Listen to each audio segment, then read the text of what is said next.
I'm Leon Lovelace, and this is Unstoppable Force. Now, I need your help. I need you to go to my PayPal link. I'm putting the link in the description box below. I'm also throw it on here, so you could go there and donate, so you could support this channel. But it's been a while, but I stumbled upon this news story a few days ago. And it was about, and it's from counterpunch.org, and it's about how Venezuela defeats the United States in their presidential election. This article was written a couple weeks ago, but this is just a really important story I want to talk to you guys about. And it's a pretty long news article, and I'm also going to talk about other news articles too that will go into detail about someone I want to talk about. Now, I'm actually going to split this up because the major part about this news article is about how the United States, or the Western mainstream media, talk about how the Venezuelan elections are a complete sham. And of course that's just a bunch of bullshit that they make up to try to cover for the United States government, because the government's doing some egregious things to the Venezuelan people, especially through the sanctions. So that's actually what I want to talk about today. And right now is the sanctions that they've levied against the Venezuelan government.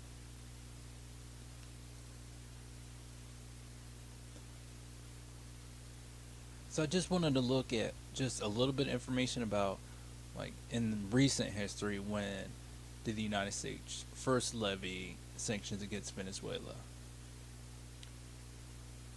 And on Gatestone Institute's website, they have an article about June in 2011, and they talk about how the U.S. State Department imposed sanctions on Venezuelan state oil company for trading with Iran. And just reading that, just for trading with Iran, the U.S. government wanted to impose sanctions is just completely egregious. Like, for whatever reason, because we don't like the Iranian government, we decide to screw over or fuck over the Venezuelan government, and especially the Venezuelan people. It also seems a little bit arbitrary just to say, oh, well, since Venezuela traded with this country or this government, we're going to impose sanctions on them. So this is just one example of the United States government just imposing their imperialism against other people in different parts of the globe, and it's been a fucking disaster. Not just for the people in Venezuela, but for people all over the world. But I want to go back to the Counterpunch article, and I'll start right here. And I'll start with why Maduro was supported by the electorate in the midst of an economic crisis. The people of Venezuela are suffering from serious impacts of the economic war being fought against them.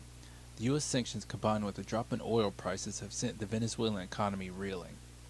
This election was important because Venezuela withstood the attack of the U.S. and Western powers, who refused to accept the election and tried to oust Maduro. Venezuelan people are well aware of who is causing their problems. When we took a tour of the Metro cable, a Chavez-built gondola that brings people in poor neighborhoods down the hillside, we were stopped by a grandmother who had a message she wanted us to share with people in the United States. She said, "We know you want our oil, but stop punishing the people of Venezuela." I think this is also a reason why the U.S. government also imposed sanctions against Venezuela. It's because when the Bolivarian Revolution had money from high oil prices, it was used to improve the lives of the poor. The results were marked decreases in poverty and illiteracy and increased access to healthcare and housing. So since the Venezuelan government actually used their money to increase the lives and improve the lives of the poor and the working class people in their country, the U.S. government couldn't take it. They couldn't stand for that. Because we all know the United States government is not working to improve the lives of poor working class people here. So when nations all across the globe do socialist programs to make sure their people live better lives, the U.S. got to do anything and everything to make sure that it's either stopped or it's actually, or those legislations are get repealed somehow, usually by overthrowing a government. The economic war has put stress on all of these programs, but Maduro persists despite it. One of the great successes of the Maduro era is the housing mission, which built 2 million homes for the poor. Each home houses 4 to 5 people, meaning 8 to 10 million people received housing, which included furniture. This is quite an accomplishment in a nation of 32 million people. The program began in 2011 after there were devastating mudslides that helped to reach 3 million homes by 2019. So could you imagine if the U.S. government, federal government, said, you know what, we're going to try to make sure we provide housing for poor people, so we're going to build 5 million homes just to make sure that poor people have a nice, safe place to live and to build up some family and some housing security so they can have a better life. That would just completely revolutionize the lives and just improve the lives and well-being of just so many people. But since the US government isn't doing that, a lot of people are just suffering because of that. And of course it's all unnecessary because we have the fucking money to do it. It's just that our government is bought by the plutocrats and the oligarchs, specifically these huge multinational corporations. Alright, and compare this to the United States, which is in a housing crisis where the 2,461 people are evicted every day, and poor middle-class families are housing insecure. Consider the U.S. response to the storms in Puerto Rico, where 9 months later the island is still in crisis, or cities like my hometown of Baltimore, where we have thousands of homeless and 16,000 abandoned homes. And also Los Angeles is having an increase of homelessness in their area because, of course, a lot of you already know that California is known to have high cost for housing, no matter if you're buying or renting. And don't just get mad at President Trump for having a shitty response in Puerto Rico, because when Barack Obama took office in 2009, he didn't do jack shit to make sure that he saved a lot of people that had their mortgages go under. Instead of saving all these people's mortgages and taking over the loans so people actually stay in their homes, the federal government just let those loans go to shit. So then the mortgage companies, whether it's banks or different companies, they took over the houses and kicked the homeowners out.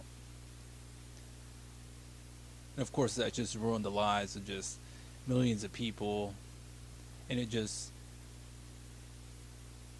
actually benefited those banks and the big corporations that are involved with home loans. The economic sanctions are creating food shortages in Venezuela, with blockades of food and medicine purchases, and with some wealthy Venezuelans adding to the problem by hiding food or sending it to Colombia. In response, Maduro announced an expansion of local provision and production committees to distribute food to 6 million people. I believe that's what we need in Puerto Rico, because I think they're having food shortages in Puerto Rico because, of course, that's just an island that's maybe 100 miles away from, I think, either Haiti or the Dominican Republic. So natural resources are a little bit scarce in Puerto Rico, so they have to get a lot of resources shipped in there. And there's one way that President Trump and his administration has completely failed the people of the United States, is letting the people of Puerto Rico suffer. I'm going to continue on a little bit because there's a lot of stuff in here. Because the Bolivarian Revolution is seeking food sovereignty in response to the injustices of the global food supply system, a goal made more difficult but also more essential due to the economic war.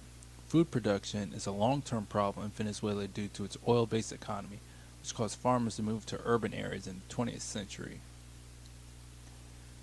And yes, some of you may say, oh, well, they spent too much of the government's money on these social programs, and that's why they're having these economic issues. But it's not just that. That might have been some of the issue, but it's more nuanced than that because a lot of problems aren't just caused by one situation. And at the very least, one of the issues with Venezuela is that their economy isn't as diversified as it should be.